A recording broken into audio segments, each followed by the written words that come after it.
ಪ್ರತಿ ಸಾಲಿನ ಅಂತೆ ಈ 25ನೇ ನೂತನ ವರ್ಷದ ಕ್ಯಾಲೆಂಡರ್ ಬಿಡುಗಡೆ ಕಾರ್ಯಕ್ರಮದ ವೇದಿಕೆಯನ್ನು ಹಂಚಿಕೊಂಡಿರ್ತಕ್ಕಂಥ ಡಿ ಪ್ರಕಾಶ್ ಅವರೇ, ರಘುರಾಮ್ ಅವರೇ, ಶ್ರೀಕಂಠ್ ಕುಮಾರ್ ಅವರೇ, ಅಧ್ಯಕ್ಷತೆ ವಹಿಸಿರ್ತಕ್ಕಂಥ ನೂತನ ಅಧ್ಯಕ್ಷರು, ಅತ್ಯಂತ ಹುರುಪಿನ ಅಧ್ಯಕ್ಷರಾದ ನಾಗರಾಜರವರೇ, ಮಾನ್ಯ ಸತ್ಯನಾರಾಯಣರವರೇ, ಡಾಕ್ಟರ್ ಲಕ್ಷ್ಮೀದೇವಿಯವರೇ, ಮಾವಿ ರಾಮಪ್ರಸಾದ್ ಅವರೇ, ಈ ಎಲ್ಲ ಅದರ ಹಿಂದೆ ಸದಾಕಾಲ ಪ್ರಾರಂಭ ಆದಾಗಿಂದಲೂ ಕೂಡ ಮೊದಲು ರಮೇಶ್ ಹಿಂದೆ, ಈಗ ನಾಗರಾಜ್ ಹಿಂದೆ, ಮುಂದೆ ಎಲ್ಲರ ಹಿಂದೆ ಶಕ್ತಿಯುತವಾಗಿ ನಿಲ್ಲುವಂಥ ಸುರೇಶ್ರವರೇ ಮತ್ತು ಇಲ್ಲಿರ್ತಕ್ಕಂಥ ಎಲ್ಲ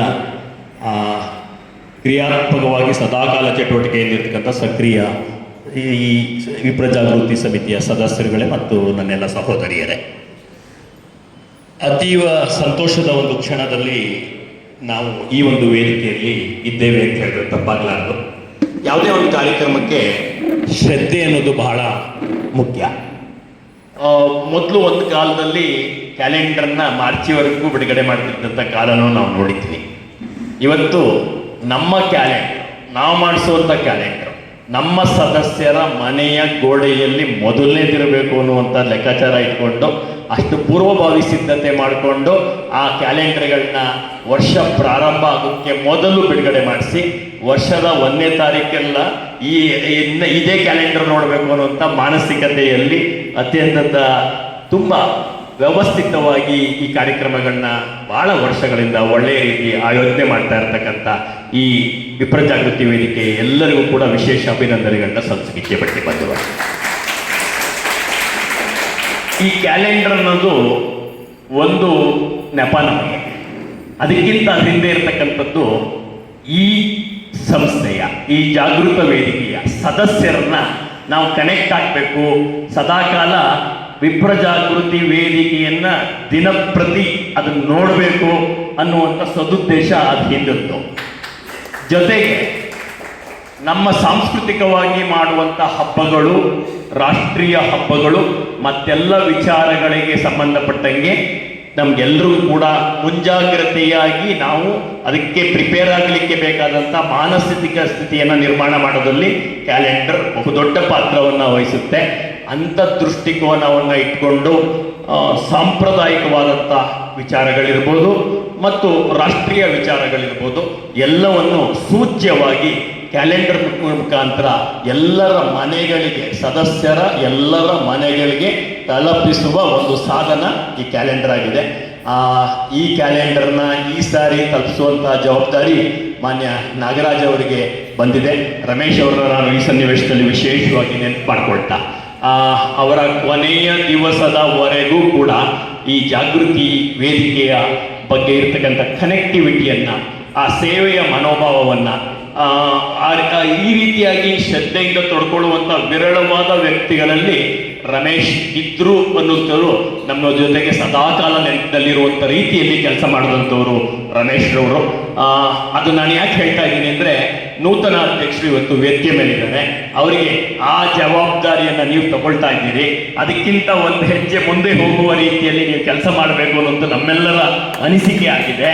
ಆ ಜವಾಬ್ದಾರಿಯನ್ನು ಈ ವೇದಿಕೆ ಮುಖಾಂತರ ನಿಮಗೆ ತಿಳಿಸುವಂಥ ಒಂದು ಸಣ್ಣ ಪ್ರಯತ್ನವನ್ನು ನಾವು ಮಾಡ್ತಾ ಇದ್ದೀವಿ. ಅದು ನಮ್ಮ ಮನವಿ, ನಮ್ಮ ಕೋರಿಕೆ, ನಮ್ಮ ಪ್ರಾರ್ಥನೆ ಅಂತ ನಿಮ್ಗೆ ಹೇಳ್ತಾ, ಒಗ್ಗಟ್ಟು ಅಂತ ಹೇಳಿದಾಗ ಅದೊಂದು ಕಷ್ಟವಾದ ಕೆಲಸ ನಮ್ಮಲ್ಲಿ ಅಂತ ತುಂಬ ಟೈಮ್ ನಾವು ಅಂದ್ಕೊಳ್ತೀವಿ.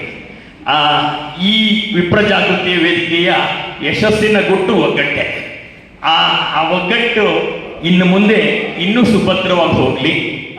ಯಾವೆಲ್ಲ ನಮ್ಮ ಸಹೋದರಿಯರು ನಿರಂತರವಾಗಿ ಎಲ್ಲ ಕಾರ್ಯಕ್ರಮದಲ್ಲೂ ಹಾಜರಿರ್ತಕ್ಕಂಥ ಇದರೋ ಅವ್ರ ಜೊತೆಗೆ ಇನ್ನಷ್ಟು ಜನನ್ನು ಸೇರಿಸಿ, ನೀವು ಇನ್ನೂ ಅಷ್ಟು ಜನನ್ನು ಸೇರಿಸಿ ಈ ಗಟ್ಟಿ ಬಾಂಧವ್ಯದೆಡೆಗೆ ಈ ವಿಪ್ರಜಾಗೃತಿಯ ಒಗ್ಗಟ್ಟು ಮತ್ತು ಸಾಂಸ್ಕೃತಿಕ ಕಾರ್ಯಕ್ರಮಗಳು, ಧಾರ್ಮಿಕ ಕಾರ್ಯಕ್ರಮಗಳು ಮತ್ತೆಲ್ಲ ಕಾರ್ಯಕ್ರಮಗಳನ್ನು ಪ್ರತಿ ಸಾಲಿನಲ್ಲಿ ಮಾಡ್ತಿದ್ದ ಜೊತೆಗೆ ಹೊಸ ಕಾರ್ಯಕ್ರಮಗಳನ್ನು ಹುಡುಕಿ ವಿನೂತನವಾಗಿ ಮಾಡುವಂಥ ಜವಾಬ್ದಾರಿಯನ್ನು ನಿಮ್ಮ ನೇತೃತ್ವದಲ್ಲಿ ಆಗಲಿ ಅಂತ ಹೇಳ್ತಾ, ಈ ಯಾವ ಕೆಲಸಗಳು ಸುಮ್ಮನೆ ಆಗೋದಿಲ್ಲ. ಆಮೇಲೆ ಇಂಥ ಸಂಸ್ಥೆಗಳು ಪೂರ್ಣ ಪ್ರಮಾಣದ ಸೇವಾ ಸಂಸ್ಥೆಗಳು. ಇದರದೇ ಆದಂಥ ಆರ್ಥಿಕ ಮೂಲಗಳೇನಿರೋದಿಲ್ಲ. ಇದಕ್ಕೆ ಯಾವುದೋ ಒಂದು ಬಿಲ್ಡಿಂಗ್ ಇದೆ, ಅಲ್ಲಿ ಕಮರ್ಷಿಯಲ್ ಇದೆ, ಇಲ್ಲ ಬೇರೆ ರೀತಿ ಆದಾಯ ಬರುತ್ತೆ ಅನ್ನೋದಲ್ಲ. ಇದು ಸದಾಕಾಲ ಜೋಳಿಗೆ ಜೊತೆ ಹೋಗುವಂಥ ಕೆಲಸ. ಈ ಜೋಳಿಗೆ ಜೊತೆ ಹೋಗ್ಬೇಕು ಅಂತಂದ್ರೆ ಒಳಗೆ ಈ ಸಂಘಟನೆಯ ಮನೋಬಲ ತುಂಬಾ ಗಟ್ಟಿಯಾಗಿದ್ದಾಗ ಮಾತ್ರ ಈ ರೀತಿ ನಾನು ಮಾಡಬೇಕು, ಇದು ನನ್ನ ಜವಾಬ್ದಾರಿ ಅಂತ ಹೇಳ್ತಾ ಒಂದ್ ಕಡೆ, ಇನ್ನೊಂದ್ ಕಡೆ ಅದು ಆ ವಿಶ್ವಾಸ ಉಳಿಸೋದಕ್ಕೆ ಬೇಕಾದಂತ ಪಾರದರ್ಶಕತೆ. ನಾವು ದುಡ್ಡು ಕೊಡೋರು ಇದ್ದಾರೆ, ಕಲೆಕ್ಟ್ ಮಾಡೋಕ್ಕೆ ಸಾಧ್ಯನೂ ಇದೆ. ಅದು ಎಲ್ಲಿವರೆಗೆ ಕೊಡ್ತಾರೆ ಅಂದ್ರೆ, ಎಲ್ಲಿಯವರೆಗೆ ನಾವು ಪ್ರತಿ ಪೈಸವನ್ನ ಸದುಪಯೋಗ ಮಾಡ್ತೀವೋ ಅದು ಅನ್ಸಿದ್ರೆ ಸದಸ್ಯರಿಗೆ ಅದು ಸದಾಕಾಲ ನಿರಂತರವಾದ ಬೆಂಬಲ ಮುಂದುವರಿಯುತ್ತೆ. ಆ ಪಾರದರ್ಶಕತೆಯನ್ನು ವಿಪ್ರ ಜಾಗೃತಿ ವೇದಿಕೆ ಸದಾಕಾಲ ಮುಂದುವರಿಸಿ ಬಂದಿದೆ. ಆ ಜವಾಬ್ದಾರಿಯನ್ನು ಮುಂದುವರಿಸುವಂಥದ್ದು ನಿಮ್ಮೆಲ್ಲರ ಮೇಲಿದೆ ಅನ್ನುವಂಥ ಮಾತನ್ನ ಹೇಳ್ತಾ, ಅತೀವ ಸಂತೋಷದಿಂದ 2025 ಬರ್ತಿದೆ ಅಂತ ನಮ್ಗೆಲ್ರಿಗೂ ನೆನಪಿಸ್ತಾ ಇದ್ರಿ. ಆ ನೆನಪಿಸುವಂತ ಕಾರ್ಯಕ್ರಮದ ವೇದಿಕೆಯಲ್ಲಿ ನಾವಿರುವಂತ ಸನ್ನಿವೇಶ ಆಗಿದೆ. ಈ ಒಂದು ಸನ್ನಿವೇಶದಲ್ಲಿ ನಾಗರಾಜರವರು ಅಷ್ಟೇ ಅಲ್ಲದೆ ಉಪಾಧ್ಯಕ್ಷರಾಗಿ ಪ್ರಭಾರ್ ಅವರಿಗೆ ಮತ್ತು ಬ್ರಾಹ್ಮಣ ಸಭೆಯದು ಎಲ್ಲೆಲ್ಲಿ ಕಾರ್ಯಕ್ರಮ ಆದರೂ ಕಾಣೋ ದಂಪತಿಗಳು ಅಂದ್ರೆ ಸುಚೀಂದ್ರ. ಅದೇನು ಉತ್ಪ್ರೇಕ್ಷೆನಲ್ಲ, ನಾನು ಹೃದಯದಿಂದ ಹೇಳ್ತಾ ಇದ್ದೀನಿ. ಎಲ್ಲ ಕಡೆ ಲವಲವಿಕೆಯಿಂದ ಇರ್ತಾನೆ ಅನ್ನೋ ಕಾರಣಕ್ಕೆ ಅವನಿಗೂ ಕೂಡ ಇನ್ನೊಂದು ಜವಾಬ್ದಾರಿಯನ್ನ ಕೊಡುವಂತ ಒಂದು ಒಳ್ಳೆ ಆಲೋಚನೆಯನ್ನ ನೀವೆಲ್ಲರೂ ಕೂಡ ಮಾಡಿದ್ದೀರಿ. ಬೇರೆ ಸಂಸ್ಥೆಗಳಿಗೆ ಮಾದರಿಯಾಗುವ ದಿಕ್ಕಿನಲ್ಲಿ ಇದು ಏನು ನಡೀತಾ ಇದೆಯೋ ಅಷ್ಟೇ ಜಾಗರೂಕತೆಯಿಂದ ನಡೆಸುವಂತ ಪ್ರಯತ್ನ ಆಗಲಿ. ನಿಮ್ಮೊಂದಿಗೆ ನಾವಿರ್ತೇವೆ. ಮತ್ತೊಂದು ಶುಭಾಶಯವನ್ನು ಕೊಡ್ತಾ ಇದ್ದೀನಿ. ಧನ್ಯವಾದಗಳು.